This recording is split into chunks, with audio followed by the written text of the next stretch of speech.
Welcome to Marcos and James, the Lisbon Pirates podcast. Good morning, Tiago. Good morning, Mark. How are you? You're back. I'm back. And you're back. You're also back because That's both right. of us. The Pirates are back. Yeah, the Pirates are back. I can hardly believe it. Yeah. I'm so excited. And our 3 fans are going to be so excited that the podcast is back. It's a dream come true. It is. It really is. So now, we had a pause of about a year. Yes. But we're back at it. Yes. We're going to start getting some regular podcasts going. Yes. Yes. They're going to be exciting. They're going to be hard-hitting. Yeah. No fake news here. Yeah.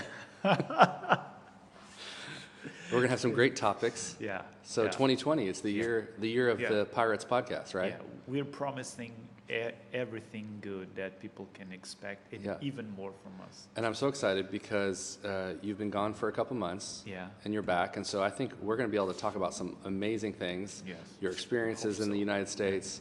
What you learned, what's going on. Wow. I'm excited. Yeah.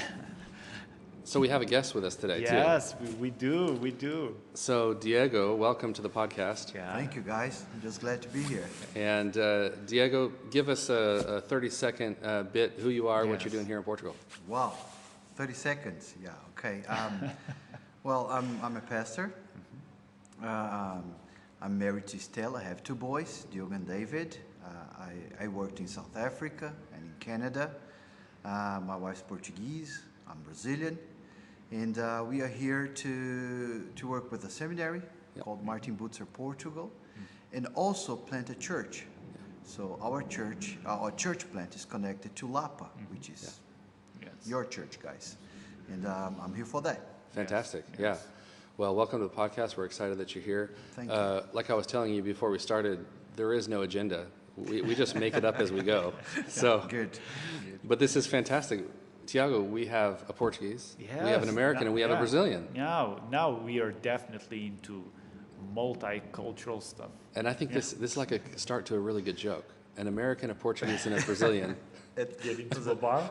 Going to a bar. Or getting to That's a real pirate ship. Yeah.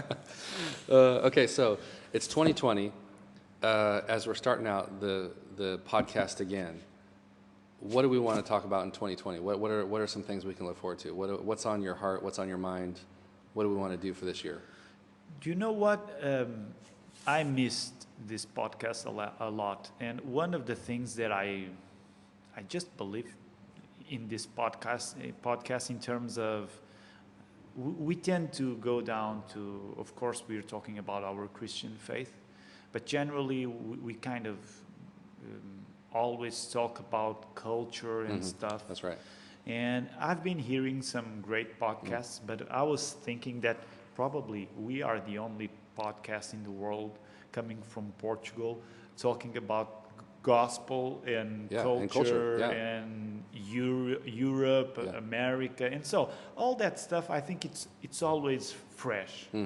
It doesn't mean that we are going to be able to say smart things, but now Diego is with us. Here. Diego, I've got a question for you. Yes, as somebody who has lived in a lot of different cultures, what's 1 or 2 things that strike you about Portuguese culture and the gospel, that connection between gospel and culture, as you guys have gotten here and established yourselves here and working with a seminary, working with a new church plant? What's 1 or 2 things that you notice in the culture that's maybe interesting or different or uniquely Portuguese? Uniquely Portuguese. A lot of things. I've been working with Portuguese for 18 years now, actually. One thing that when I came back, is that I noticed that Portuguese people live outside of Portugal are different than Portuguese people living in Portugal. That's good. In 2020. Yeah. I mean, this culture is more a mix of being European and Portuguese at the same time than the last generation. They're more open to an European culture. Yeah. And I think that's very important because that's giving us an opportunity to bring what's different as well. So if you talk to the youth, they're more open to diversity. Yeah. They're more open to new ideas. which is an opportunity for the gospel as well. Yeah. And it's kind of like we have a Roman road open to us here.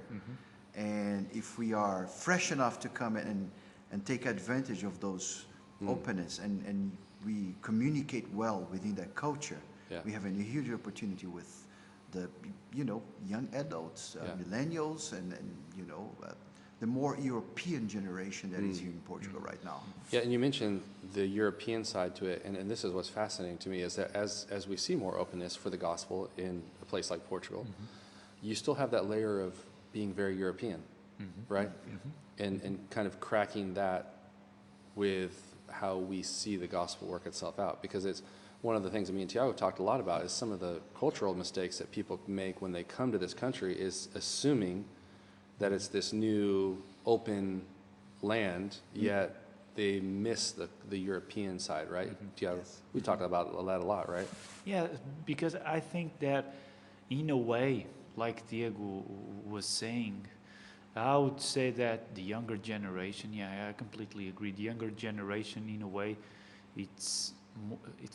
they feel more free about some cultural heritage coming from the past, because everything is more shallow in terms of family traditions and all of that. So my kids' generation, they grew up in a different environment than I did. So some of the cultural burdens and that would relate people to some kind of religious perspective. Right now, it's such a weak link that this kind of openness really gives us an opportunity to share the gospel. At the same time, the fact about being in Europe, and even about this, we could talk a lot, and I'm not going to talk, I'm trying not to talk a lot about this, but because in a way, I would say that in the old days, although Portuguese people are Europeans, they didn't feel like Europeans. But we do have a very European thing about us when we are talking about sharing the gospel. It's a kind of cultural resistance to everything that talking about Christianity sounds new. And in that sense, it's a kind of old thing. So in a way, Portuguese people don't feel very European, and the new generation is changing that. But in another way, there's a kind of European identity, suspicious about everything new. So the two things happen at the same time, probably at different levels. They're getting the good and the bad of being more European in that sense. That's what I meant, in the sense that they're more open to the rest of Europe and receiving more influence from the rest of Europe. Without losing their identity, but at the same time creating a new identity. Which is key. There is a Roman road being opened. But it's not easy to travel. Speaking of Roman roads, have you guys been to the museum here in Lisbon, the Museo da Cidade? It's in Campo Grande. Oh my goodness, it has amazing artifacts from Roman time, which is crazy because you think of it this way. Before Jesus was born, the Romans were in Lisbon. And of course, even before that, the Phoenicians. But think of it this way. I mean, they have artifacts from Roman bathhouses that were built, constructed in and around Lisbon, the Roman roads that were from the north end coming into Portugal and such that you can still go and walk on. Phenomenal. And Christian utensils as well from the beginning of Christianity. I saw some things at the Jerónimos Museum. There was they were showing. There was a show, not a show, but they were showing some things about the religion progression or historical progression of the Lusitanian people. And it was amazing to see as well the beginning of Christianity connected here, but in some sense completely different from the rest of Europe. Do you know have you been up? It's just south of Coimbra. The Roman ruins. Have you guys been up there? Yes. It's insane. Have you been? There's one area. My wife's from the area. There's one area where so like they have the ruins, and then kind of off, maybe which would be just a little bit outside of the main area. They've got this one. It looks like a baptismal pool. And there's a plaque on there, and it says the cult of the Christians would baptize their people. I didn't know. It's insane. Wow. Yeah. That's good But- to know. We gotta go there. Yes, Take some we- photos. But they used the word cult. It was like Yeah. kind of denoting like a, and in that time frame, it would have been considered a cult because with Roman religion, it would have been different than what Roman religion was, and so it was considered like an offshoot or something different and weird. Yes. Christians were considered atheists Yeah, Yeah, exactly right. yeah. because Yeah, they didn't believe in the gods. exactly. The Roman gods. Yeah. Yeah. Isn't that crazy? Yes. But you see beginning gospel movement Yes. in the Iberian Peninsula that even date back to then, just right after Christ. Of course, when Paul was talking about Spain, he was Yeah. actually talking about Yeah, Portugal. yeah. Exactly Everybody Ends knows of the that. earth, yeah, Yeah. the ends of the Yeah. earth. And this is something that I really believe that sometimes it's not a very conscious thing, but that gets into the mix when sharing the gospel. So, and I'm making a broad simplification, but when people come from the outside and you're in that position, so an American and a Brazilian, and preach the gospel, it's so easy to not to know this exactly. kind of Exactly. historical facts about Portugal and its ancient relationship with Christianity, that when you try to share the gospel oblivious to that, there's some kind of unconscious reaction in Portuguese that sometimes it feels like it's being offended because Christianity is being framed in a way that doesn't connect to the big old story that That's we right. as Portuguese have with Christianity. Yeah.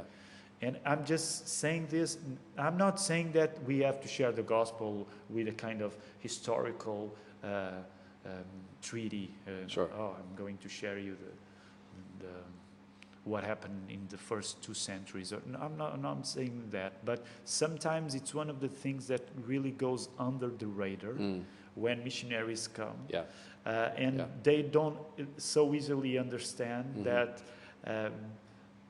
when sharing about Christ, we have to try to acknowledge all the relationship that as a people, Portuguese think they have with Christianity in Right. general. Well, that's one of my pet peeves, right?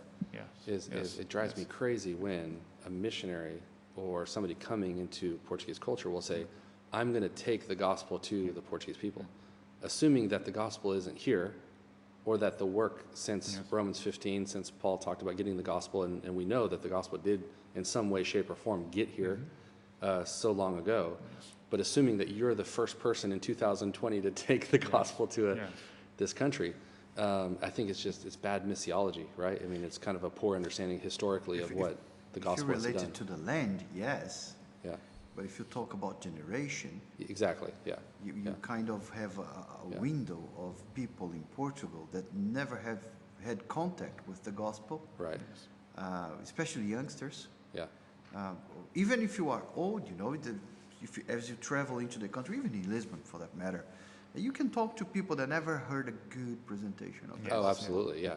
And that's why there has to be a faithful witness to each and every generation. Yes. And that's probably what we need to work on, our terminology, Yeah. is to talk about the faithful witness in each generation. I always say, when I'm talking to people and I explain myself, who am I? Because I get a lot of questions, from friends and Stella's friends as well. Friends, we get questions. Who are you? What do you do? And then we explain, when I'm a Baptist, I'm a reverend, I say.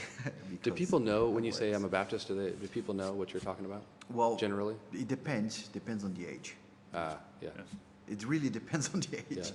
Yes. Some people do, some people don't. The truth is, they kind of have an idea or heard the name, but then they want to know what is stands that? for. Yeah. And then a historical connection with historical Christianity is important. It brings an audience to the gospel. I'm not saying we're going to replace the work of the Holy Spirit with history, but it's also important, even for us, doing exegesis. We don't do exegesis out of our heads. Exactly right. We have a history of doing that with the church. And here it's the same. There is this understanding of the Trinity that's very strong in Portuguese culture, Yeah. that we could explore as an entrance to the rest of the explanation of the gospel, and those things that we can work on. However, after that, there's a few people that can say that they actually got a good presentation of the gospel. Yeah. Yeah. In general. Which is why at Lapa and at this new church plant, we're obsessed with what the gospel is and what the gospel means. Yeah. And just continue to preach and teach the gospel on every single occasion, whether it's a Sunday morning or a prayer meeting or a gathering, whatever gathering for men or women, that it's all about gospel-centered ministry, gospel-centered presentation. Because that's what the importance is, that the gospel is what saves, right? Oh, yes. Yes. Also think that for evangelicals here, there's that notion that happened in other places, that you get saved by the gospel and then you leave the gospel. Like the gospel is for the beginning, Right. the gospel is not for sanctification. Yeah. And you feel that even from evangelicals, and I think that comes part of the culture as Yeah. well. Last year, we studied the Galatians with a men's group, remember, Tiago? Yes. And Tim Keller said the gospel is the A to Z Yeah. of Christian life, meaning that we begin with the gospel, we continue with the gospel, we end with the gospel. Yes. It's all centered around the gospel. Yes. And thinking about all of this, probably because spending almost 5 months away from my country, it was the first time that it happened for me. So it was the first time that I returned to my country feeling that, wow, I'm returning to my place, but it's the first time that I'm returning to my place in this way. So a lot of things became different inside myself, in my mind, in my heart. But it's interesting because every time the gospel is being preached, any hearer is being called to re-examine all reality in terms of the word preached. And so one of the first things that the gospel presentation will take in its own hands, in a way, it's the hearer's identity. Yeah. It's supposed to happen that way. And when preaching through cultures, that's why, for instance, for you, Diego, as a Brazilian, for you, Mark, as an American, if you are going to preach the gospel, the fact that the hearer has his identity at play during your gospel presentation means that there are some kind of things that you have to be very careful about, so that the gospel, when it's being presented, doesn't sound like a thing coming from this foreigner. That's right. That's right. And when we can connect some things with the hearer's identity in terms of the people, probably gives a better understand what's at stake. And the people and the hearer cannot just, I'm hearing a guy, he doesn't, from a completely different reality. And so I think this can be helpful. Like Diego is saying, it's the Holy Spirit that does the work. But we try to be conscious about what Holy Spirit is doing through us when we are preaching the gospel as well. Yeah. Yeah, good word. Well, I'm going to end there because that's a perfect place to stop. And I just want to encourage our listeners. We're going to make this a consistent podcast. We're going to have some incredible themes and topics. We're going to explore the innermost workings of Tiago's brain over these next months. So we're gonna pull out of this awesome gospel culture stuff. So it will be some kind of autopsy. Yes. Because I have Tiago's autopsy. a dead brain inside of me. You're not dead for some time now. But remember, I think you preached a couple of weeks ago, and you talked about an autopsy, but in a living sense. Because the Greek word, it means exactly. 2 weeks. So we'll do a living autopsy. Yeah, I love that. I love that idea. So we also want to invite you, as always, to come to Lapa 11:30 on Sunday mornings. We have our worship service. And I want to add that we are always welcome as well if you live on the other side in the Margem Sul, that, Diego, we have a regular gathering every Sunday at 6 p.m. Exactly. Yeah. And so feel free to reach out on our social media, Facebook, send us a message, and we can get you some information about where exactly the church meets on the other side of the river too. So, Correct. all right, Let's do it. we'll see you next time. Yeah.